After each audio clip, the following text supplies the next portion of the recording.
Say what needs to be said. Mr. Pick 6 back with another episode. Week 2 with some exciting football, some good things and some bad things. Teams are starting to shape up. We're collecting a lot of data, and we get to see who they really are, see who they are becoming. Their true colors got to come out because you can't hide so long. It's 17 games, and we only had week 2. But let's get into it. The Dolphins went out there. They got what I would like to call a good team victory. Coach Belichick is known for taking your threats away, and the Dolphins had to adjust.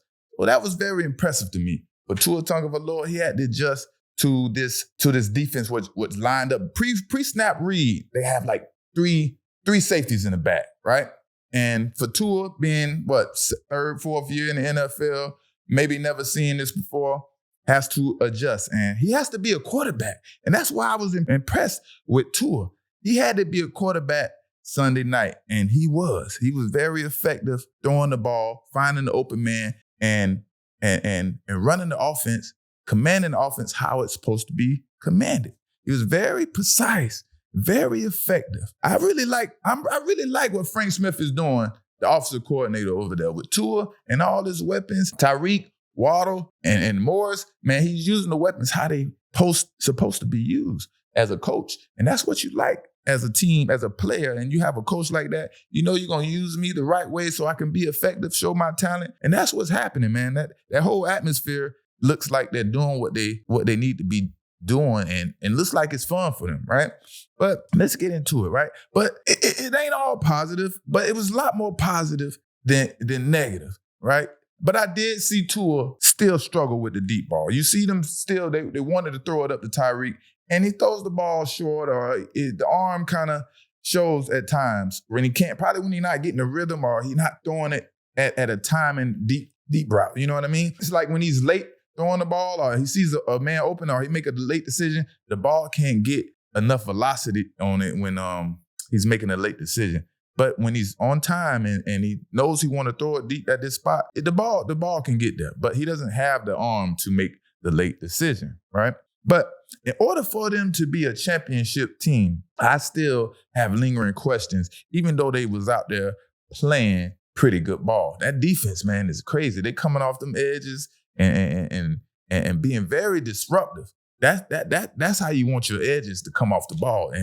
And they had Mac Jones under the stress the whole time. But let's get back into it with the questions that I have lingering with Tua, right? Because from what I've seen, they're controlling the game. They're controlling the game, they're ahead. But what if the Dolphins are down 14 points? They have a 14-point deficit that they got to overcome, right? Now, the Dolphins, they have a quick a play action, quick pass game. It's not a read where the quarterback has the option. It doesn't look like it's a read where Tua has the option. It looks like it's a quick passing play action game. So with that being said, if you're down 14 points, you're not going to be able to be as effective with that quick play action passing game because the defense is going to be more honest and they're not going to go for the run as they would opposed to before. So now that you're down 14 points, linebackers, everybody's dropping back, everybody's licking their chops to get an interception. Now, will Tua be able to lead his team to glory or make it competitive to give the team a winning chance if they're down 14 points or so? That's the only question I have because, like I said, it's a quick passing game. It's designed for Tua and company and his weapons. But what if it's adversity in the game and you're not winning and it's not going so good? That's the question I have, right? So down 14 points or more, can Tua come back and lead his team to victory? That's the only thing I got, the question I got. But, with that being said, we're going to talk about Tyreek Hill. We got to keep, like I said, we on this pace with Tyreek to get his 2,000 yards. Yesterday wasn't so good. Like I said, they had three safeties back there from pregame snap. Then they adjusted. The middle safety would come down sometime, which is called the middle read. If y'all didn't know that, the middle safety is the middle read in most situations. But Tyreek had 5 catches for 40 yards against the Patriots. Obviously, like I said, they was double teaming him, having a lot of more things was open. Not obviously, other things was open, and Tua did a good job. So that puts Tyreek at a total of 255 yards this season with 16 catches. So he's still on his pace, and he got to understand that's what he has to deal with in the future. And the Patriots laid that foundation. Patriots, Belichick said, you're not going to catch 200 and something yards on us. So other teams are probably going to copy, because the NFL, if you didn't know, is a copycat league. That's the first thing I learned in the NFL. They see something work, they're going to jump all over it. So they're going to force the Dolphins to drive the ball down the field more, right? But right now, the Dolphins are one of the top teams in the NFL from what I'm seeing. And Tua keeps playing like that, yes, it's going to happen. The title that you see, it's going to happen. But I'm going to get to that. You wait. Now we're going to talk about the Patriots. What can I say about the Patriots? I try not to talk about the Patriots, but I guess I talk about it. It's my old team, and I don't have anything too positive to say, but let's get into it. Well, when are they going to realize that the Patriots organization, the executives, whoever, Bill Belichick, I'm not just trying to say him, but you have to recruit talent. You have to sign talent to play in this NFL. The NFL is the highest ranking the game in football. And you want to have subpar talent, you got to have top talent. You got to go out and sign top players. You can't just put together a team and think you're going to win. The team doesn't look like it's a NFL team just watching from television, as a fan. And that's disappointing. It was sickening out there. When are we going to wake up? We can't just sign people because they're associated with people and trying to build a team. You got to go get the players to play the game, to win the game. I don't know what else to tell you, man. You can have a well-coached team all you want. Everybody can say your team is well-coached, but a well-coached team will not win against a team that is coached good with good athletes. You can't just be a well-coached team without talent. You got to be a well-coached team with talent to win the game. Now, you going out there, the Patriots look like a supposed to be well-coached team without so much talent. I can only think of 3 people who are playmakers on the team, right? Well, 3 playmakers. Matthew Judon. You got to put Kendrick Bourne in there, the running back, Stevenson, and Christian Gonzalez. He shows signs of being a playmaker. But I don't see the playmakers. Where are the playmakers? Matt Jones, yeah, you can put him in that category.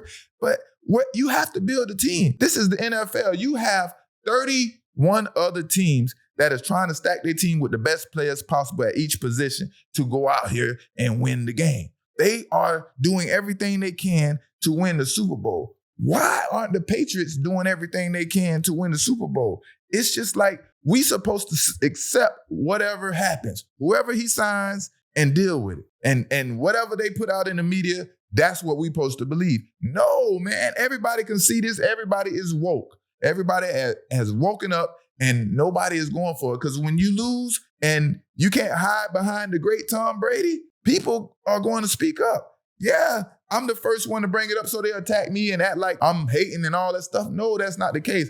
I really wish it wouldn't end like this. I don't want it to end like this. I didn't come out with this thing for this to end like this. I really wanted Belichick to win, go out there and win a Super Bowl without Tom Brady. Prove me wrong. I got to come back on this camera and say I apologize to Coach Belichick because I was wrong about everything I said. But you're proving me right. I wanted to be wrong, and you're proving me right. I wanted you to prove me wrong, go out here and win the Super Bowl. But once again, you're proving me wrong. And when I came out and said something and put this out here about the Tom Brady situation, it's a challenge. It's a challenge. I was hoping you heard it and made some changes and said, you know what?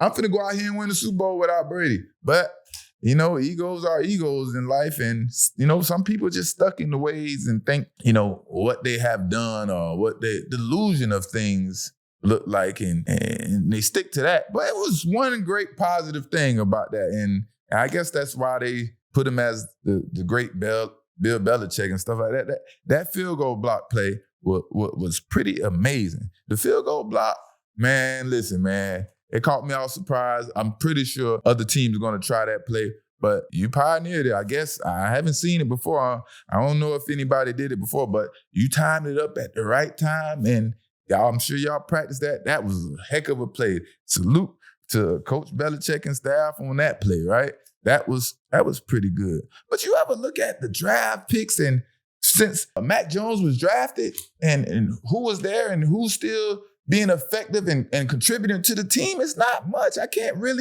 don't really see much of the team that he's putting together and to be successful and to help Mac Jones. Look at the receivers. He signs Juju this offseason. And we hear the reports that came out, Juju. We're not trying to take no shots at Juju. We're talking about the team and what Mac Jones needs to be successful. Juju is not in his prime. He was not in his prime when he was signed here. He's another mid-talent guy in the NFL. He got a $30 million contract, you know what I mean? Or allegedly or supposedly. And if he was a top receiver, it would have 80, 90 million, you know what I mean? But for some reason, I don't know. He likes to have a bunch of money in the cap every year. It's always a bunch of money left in the cap. But when are we going to wake up, Patriots organization, and realize that we have to put talent on the team to be successful and win in the NFL? You got the Jets coming up, and then you got Dallas. These are two very, very talented teams. Yeah, you can act like you're out coaching him and you can have an edge on this situation. Talent is going to prevail at the end of the situation, and everybody knows that. Everybody's seeing that. You can't hide from that. I don't know what you want your team to be or you want them to look like, but we got to get that together. I don't want it to end like this. I want Bill Belichick to prove me wrong so I could come back on here and say what needs to be said and say, you know what, Bill Belichick, Coach Bill Belichick, I apologize for what I said because I was wrong. I was wrong. You are the greatest coach ever. You proved me wrong and won the Super Bowl or got to the Super Bowl without Tom Brady. But like I said, you are proving me right. So what am I supposed to do? What am I supposed to do? And we're 0-2. Now these Cowboys, man, these Cowboys are very impressive. These Cowboys are very impressive. It's a different Cowboy than before. I think the coach is holding people accountable. I think everybody's seeing the big picture. Everybody understands what winning is about, right? But on the team, the brightest spot on their team is everybody talking about, and we know, is Micah Parsons, right? I got to take my previous statement back when I said Chris Jones was the best defensive player in the NFL. I have to take that back. I'm wrong. Micah Parsons is the best defensive player in the NFL. Chris Jones, you right up there, but Micah Parsons, let me tell you, this Micah Parsons kid is exceptionally athlete, right? He can win a game on defense on his own. You have to account for him every play because you don't know where he might line up. He might line up at the nose guard. He might line up at tackle or defense end or outside linebacker, whatever defense they're running, a 4-3 or 3-4. So when you're in meetings through the week, coaches are going to tell you, watch out for number 11. Watch out for Micah Parsons. Make sure you know where he is at all times because if we don't block him, he will destroy this game. That's the type of player you're dealing with, right? He is the weapon that every team would desire to have on the team. Maybe not the Patriots and Belichick, but we ain't getting into that. He is that type of dude. You put him on your team, and now you can have fun with the defensive scheme. Dan Quinn is having fun, like you see, because you see him standing up at defensive tackle, still being destructive, right? He has wiggle, he has agility, he has a stop and go. I mean, his first step is off the chain.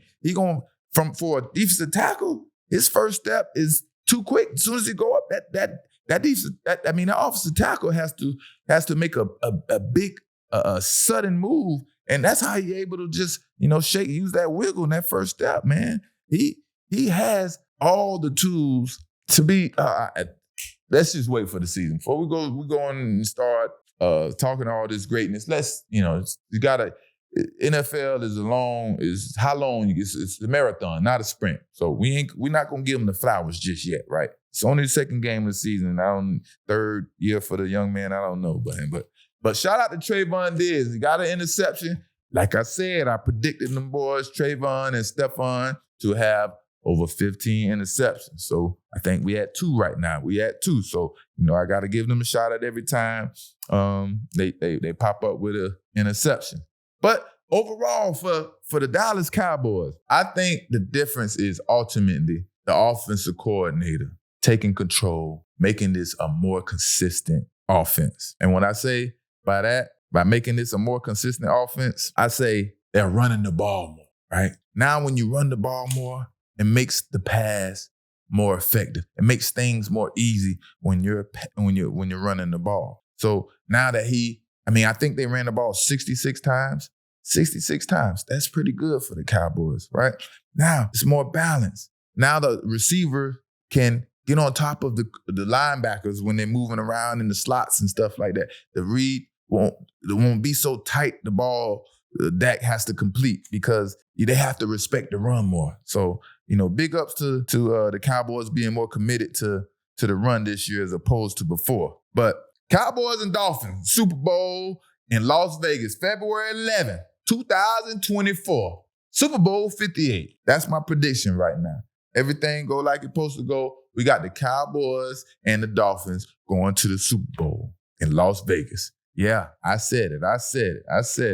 Now let's get into these, let's talk about these Jets, right? Because there's a lot of disappointment, but everybody's expectations kind of left and drifted away because of, the situation with Aaron Rodgers. But, we got a new situation and we got to deal with what we got. And I'm a fan of the sport, so I like to see what people going to do in talent, how talent prevails, and from making it to one level to the next. And we got a situation with Zach Wilson, top quarterback that was drafted, in the top in the NFL draft, right? Zach Wilson, everybody they're trying to figure out whether to blame him and put it on him, say he has to do better, this and that, and blah, blah, blah. I'm not too disappointed with Zach Wilson. I really didn't see him taking a step backwards. I seen a little improvement in the kid, right? I don't know about before, but now I see the improvement. But the difference is I think they're giving him a chance. They're not giving him a chance, as like I was talking with the Cowboys. They are living in the past as if they still have Aaron Rodgers, but he has to make do with the situation because, he's in the fire. So when I say the coaching staff is still in the mentality that they have Aaron Rodgers, they are designing the plays that they think that work for Aaron Rodgers. Aaron Rodgers is not there. I know you had him for all the summer and it was kind of cemented in your head that he would be your quarterback, but you got to get rid of that mentality. He is out of there. Aaron Rodgers is gone. You can't be around here slinging the ball, throwing it left and right because you don't have Aaron Rodgers. Zach Wilson is there now. So now you have to adjust. This is a kid that is coming to his own, trying to find his way in the NFL. So you have to adjust. You have to do the things that's going to build his confidence through the game. Give him run plays. Give him a lot of run plays. Give him some play actions, right? Don't just line him back there at play action. And don't just line him up at shotgun and expect him to be successful as you think Aaron Rodgers was going to be. You don't have Aaron Rodgers. So do things to build up his confidence. Short passes, quick passes. You got a guy like Michael Parsons and the Dallas defense coming after him. You can't expect him to do too much. You can't put the game on him. And then you run the ball 44 times, but Bryce Hall only get 4 carries for 19 yards, and you're expecting Zach Wilson, you putting it on Zach Wilson's back? No, that's unacceptable. You have to adjust. Aaron Rodgers is gone. Get rid of that mentality. This kid is here. He is improved. I see it in his eyes. He has a different mentality. He's trying in his own weird way. You know what I mean? Even when the touchdown, he was about to throw the ball. Garrett Wilson made a good move on Diggs, and he was about to throw the ball, and they hit his arm, and it was about to be a touchdown. You know what I mean? He could feel it. He could see it. He took off on the ball. He ran a few times and gained first downs. He was building his confidence. You can see it, you can feel it. But it's just hard when you got a kid like Michael Parsons on the other side. So he was trying. I gotta put that on the offensive coordinator. That's on the offensive coordinator. That game, y'all didn't make the adjustments to win that game and put the quarterback in the team in a better position to win. You just thought this is Aaron Rodgers or this is Aaron Rodgers' backup, and he knows how to play just like Aaron Rodgers. No, you have to get rid of that mentality, that delusion that, you was finna do all these great things this year and make the adjustments and help the team be successful, right? But like I said, Dallas Cowboys, Miami Dolphins, Super Bowl in Las Vegas, February 11th, 2024. Say what needs to be said.